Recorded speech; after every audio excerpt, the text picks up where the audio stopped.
Hello and welcome to Waka Breaking It Down. Today, I thought we would go through graphing rational expressions and rational functions and seeing how those graph out. So that's a little Waka Breaking It Down for you. Whoops, not the next video, please. We don't need that. Okay, here we go. So graphing rationals. This is just, like always, this is going to be the answer key to this worksheet, finding asymptotes and holes in your rational graphs and just graphing them out. I'm going through the answers, so you should try them on your own first. And then if you're having trouble or you get, bogged down or you're not sure, or you just want reinforcement, then this video is for you. So here we go. So the first one, when you look at this, you always want to try and factor these out as much as you can, right? So it says that right here, factor first. So even in this case, it's not like a quadratic even, but we do want to take out the 4 and we want to take out the 2, right? These are both divisible by 2. These are both divisible by 4. So we want to take those out so we can kind of see what's left over, because sometimes these will cancel, sometimes they won't. But it's important to know because the difference, if these do cancel, it's going to create a hole in our graph. If they don't cancel, it's going to create an asymptote, a vertical asymptote on the bottom. So we need to know if they cancel or not. So it's going to be important that you factor out whatever you can, so you can be real clear about what you have. Okay, so there's like a list of things we want to do when we graph these things. I'm looking for vertical asymptotes. I'm looking for horizontal asymptotes. I'm looking for holes in my graph. Sorry, my writing's not very good with this tool, but we're looking for holes. And then we're looking to see what the intercepts are. We have x-intercepts and then we have y-intercepts. So it's like 5 things that we're looking for, and that would be your kind of list to write down or put in your head. I have to find these 5 things, right? So we have all those. So vertical asymptotes, we'll just go through them one by one. What am I looking for? Well, vertical asymptotes come from when the bottom is 0. So if you have any x value on the bottom that you would input and make the bottom 0, it's going to become a vertical asymptote because it'll be undefined. So in this case, I'm looking right here at this x, and I'm asking myself which value of that x, like what could I input into it to make the bottom 0? And my answer would be 3. Why? Well, because 3, if I put 3 in there, 3 minus 3 is 0. So, and 2 times 0 is 0. So I'll be dividing the bottom by 0, which is undefined. So that's why, like on your graph, you can see down here at 3, which is right here, at 3, I'm going to end up getting this vertical asymptote. And the idea is, again, is just that you can't divide by 0. So any value here will just be, whoops, I didn't want to do that. Any value there will just be giving you something that you'll be dividing by 0, and that's not going to help us out. So that kind of helps shape this graph. You can see how you have these curves, right? So, you're going to start without the graph, but, you just put in your vertical asymptote, and that'll start helping you figure out what the graph looks like. Next up, horizontal asymptote. That comes from 3 different things. Either your top and your bottom degree. So in this case, this is x on the bottom and x on the top. So we consider that a first degree. If the top has an x squared in it and the bottom has an x squared, then those would both be second degrees. But something like that. But sometimes it's like this, where you'd have like, oh, the top is a higher degree than the bottom, or vice versa, where the bottom is a higher power than the top. Maybe this was my x squared on top, but then I have like x cubed on the bottom. So the bottom would have a higher degree. So there's 3 situations. Either they're the same, or the top is bigger, or the bottom is bigger. So if they're the same, like what we have up here, x first degree, then you can look at the leading coefficients of those. I'm not concerned about any of the other numbers. I'm just looking at the leading coefficient. So in this case, the 4 and the 2. And that, like when you simplify that, 4 divided by 2 is 2. That's going to give you your horizontal asymptote. So you can see here at 2 on the graph, I have a horizontal asymptote. Oh, I see. Right? That's where the horizontal asymptote comes in. And that only occurs when they're the same degree, okay? If the top is a higher degree, then we are not going to worry about it in this class. You're going to save that for pre-calculus.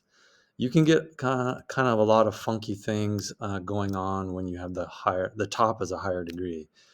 Things like oblique, meaning like you can get asymptotes that are angled. You can get all kinds of funky stuff going on. So we're going to save this situation for pre-calculus, not algebra 2. So don't worry about when the top is bigger. We're not going to give you one of those. But what happens if the bottom is a higher degree, which you can see right here, right? You can see that's x to the third on the bottom, but we have x squared on top. So if that happens, then the asymptote, the horizontal asymptote, will always be down here at 0. It'll be right on the x-axis, right? Which is not what we have in this case. So this obviously is not that case, but that's where it would be. And we'll see that in the future problems then, okay? So let's get rid of some of that. We have our horizontal asymptote at 2. And we have 2 of the 5 things taken care of. Holes. If I had something on the top and bottom of my simplified fraction that cancels, like this could cancel with this or something, if that was true, which it's not in this case. But if it did, then you would have a hole. And on my graph, I would just represent that by an actual like circle hole. And we're just trying to say that, even though you cancel them off, it's still not allowed to have that particular x value because you would have had like 0 divided by 0, which is really undefined, because the top and bottom were the same thing. And we'll get to an example of that further down when we do another one. Okay, but in this case, we don't have anything canceling, so we don't have any holes. So I'm done with that one, move on to the next. X-intercepts. So if you're looking for an x-intercept, then that always means that the y value is 0. So I'm asking myself, where does this thing equal 0? If the bottom of the fraction was 0, then it would be undefined. But if the top is 0, then you're going to say 0 divided by some number, and it'll equal 0. So in this case, I'm looking at the x on the top. What value of that x will make the top 0? And the answer is 2. So if I put 2 in for that x right here, 2 minus 2 would be 0. And then 0 times 4 is still just 0. So I'm going to end up with 0 on top. And if I put that same 2 into this x on the bottom, I'll have 2 minus 3, which is negative 1. And then negative 1 times 2 is negative 2. So I have 0 on top, negative 2 on the bottom. And you can see that when you divide 0 divided by anything, you're going to end up with 0. So that's what I want. I'm looking for some value that makes this equal to 0, but does not make it undefined, right? So in this case, it's 2. Ooh, that's an ugly 2, but that's okay. 2, 0. So if I go on the graph, you can see 0, 0's down here. I'm down here, down the graph down here, right? Okay, so you can see that right here at 2, 0 is my x-intercept. So that matches what I ended up with when I graphed it out. And again, you're not going to necessarily have the graph to begin with, but you can always throw this, like we're going to give you your calculator, so you can always throw this in your calculator, graph it out, and take a look at it. But you still need to identify these features, so you have to be able to go through them and find them. Okay, so there's my x-intercept. If I want a y-intercept, then that means my x value is 0, and it always will be. So that's pretty easy, really. You just go back up to your equation, look to see where your x's are at, and just put a 0 in for all your x's. So if I put zeros in there, that would be 0 minus 2, negative 2, times 4 is negative 8 on top. And we're almost done with this problem, huh?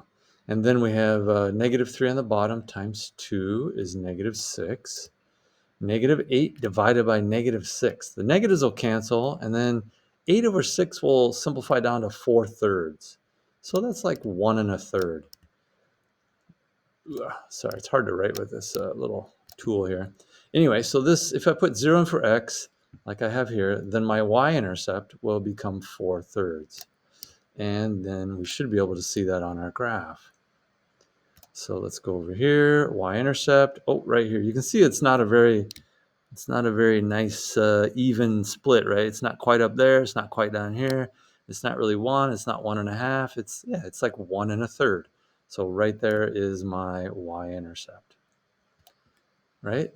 So even without the graphs, I got a lot of information. I can see this piece really well because it goes through the y-intercept and it goes through the x-intercepts.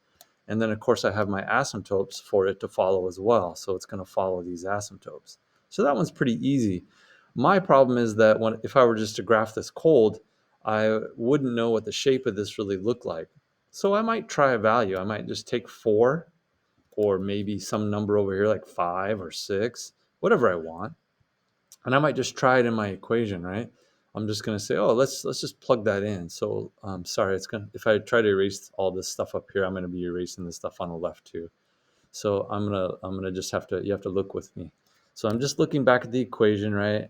And I'm gonna imagine putting, let's just say 4 in that equation. So if I put 4 in for x, 4 minus 2 is 2. 2 times 4 is 8. So let me write that over here. So I have 8 on top. Oof, hard to write with this. Okay, and then if I put 4 on the bottom again, 4 minus 3 is 1. 1 times 2 is 2. And then 8 divided by 2 is just going to be 4. So if I put 4 in my equation, I'm going to get a point at 4 out of the equation. So I know I have a point right there. That's really all you need, just to say, okay, I'm going to follow my asymptotes, right? And I'm going to make sure I go through this point that I found, and that'll be good enough to give me that shape. And that's it. You're done graphing it. I know it's kind of a lot of work, but when you get used to it, these 5 things, and then maybe a 6th thing to find an extra point, they go pretty quick, to be honest, because you're like vertical asymptote. I'm looking for the bottom 0. That's 3. Horizontal asymptote. Well, these are the same powers. So it's 4 over 2 is 2. Done. Do I have anything that cancels? No. So there is no hole. X-intercept, that's going to be what makes the top 0. So that's going to be 2. Check. I want a y-intercept. That's going to be what makes x 0. So I put 0 in for x, solve, and I get my 4/3, right? You can go through that pretty quickly, especially once you get used to it. But you got to practice. If you don't practice, this comes slower, right? And it just takes more time. So practice, practice, practice. All right. Again, you should maybe try the next one on your own and then come back to the video if you're having trouble, or if you just kind of want to check your answers and kind of hear how I walk through it. But I'm going to go right to the next problem then. All right, so here we go. So I can see right away, my eyes are going right to this x plus 4 and this x plus 4 are the same. So I know this is going to be a situation where I have a hole, right? And I won't go through them like in writing it all out, but I will go through them one by one. So there's those 5 things. Let's go through them. So the vertical asymptote, now I'm going to identify, you see how I simplified this first?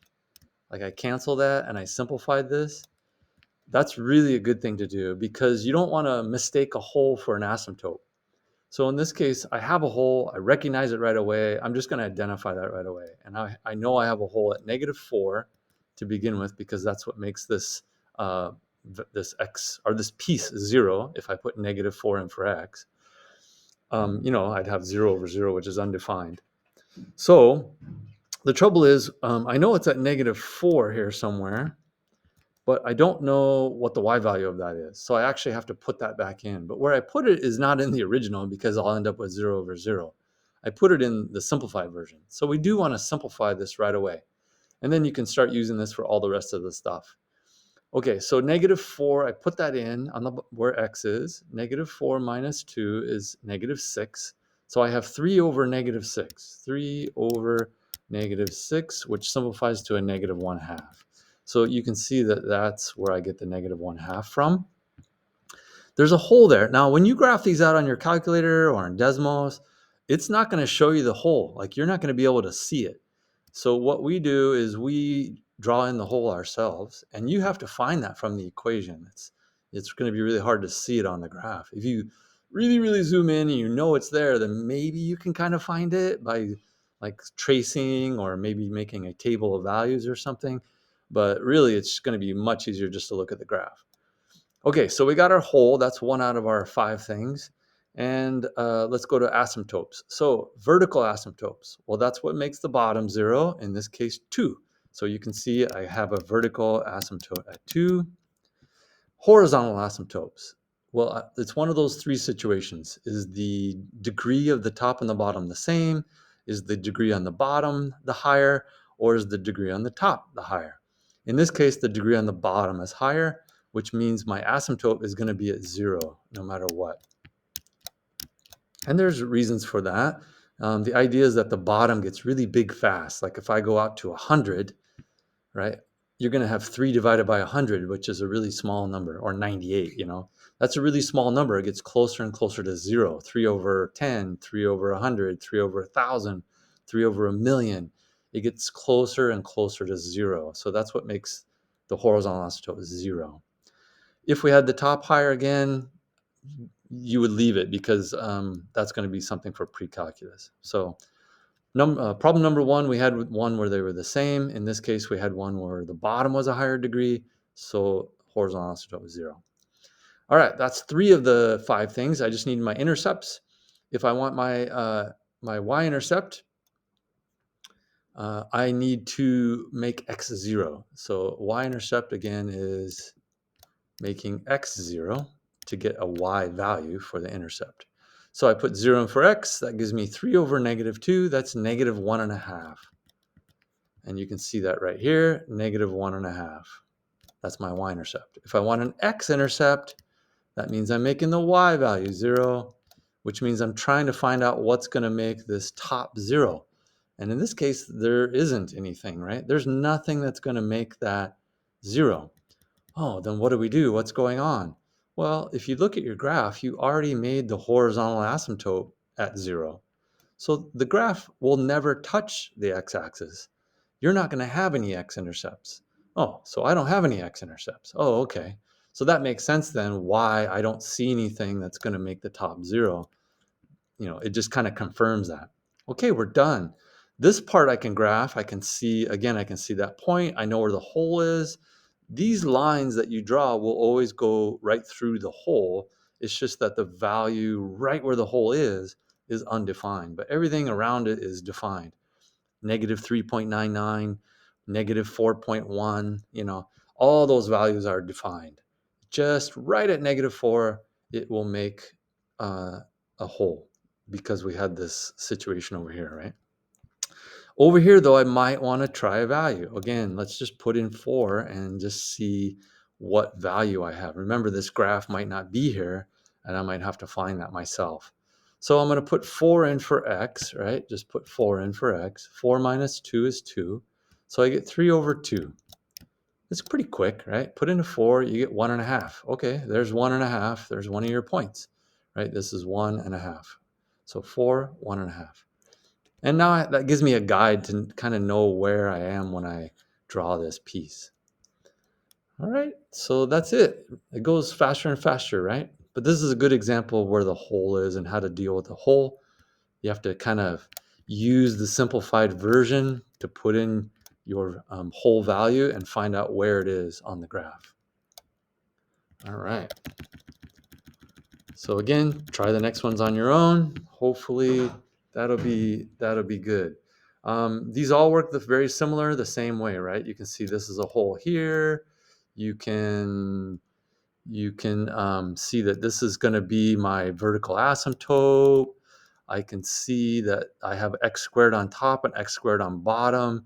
So I'm going to be looking at my leading coefficients to try to see what that asymptote is, the the horizontal asymptote, sorry. Right? So they come pretty quick. So this is all written out here so you can see, hopefully you can follow these things. I even tried to say it out. So, when x is negative 3, the bottom will be 0, blah, blah, blah. So it's all right here. Just be sure you kind of go through there. Things like this, number 4, you have to factor this guy out first, right? You need to factor these and try and get them in nice factored form first. Then you can say, oh, here's my hole. Let me simplify that down. This is my vertical asymptote. My horizontal asymptote is going to be a 2, right? And things start to come really quickly once you get used to this. Holes, vertical asymptote, horizontal asymptote. The top is 2, that's going to be my y-intercept, right? And x-intercept, you can put 0 in for x. So it just goes fast. It just goes fast. But, it takes practice, practice, practice, practice. There are some challenge problems. Don't worry about those. Please don't even do them if you're kind of, just concerned about getting through this. Then don't worry about the challenge problems. It's really just these 4 problems are really good. They show you a good variety of things that you need to worry about. Okay, that's it for me today. Waka waka, breaking it down.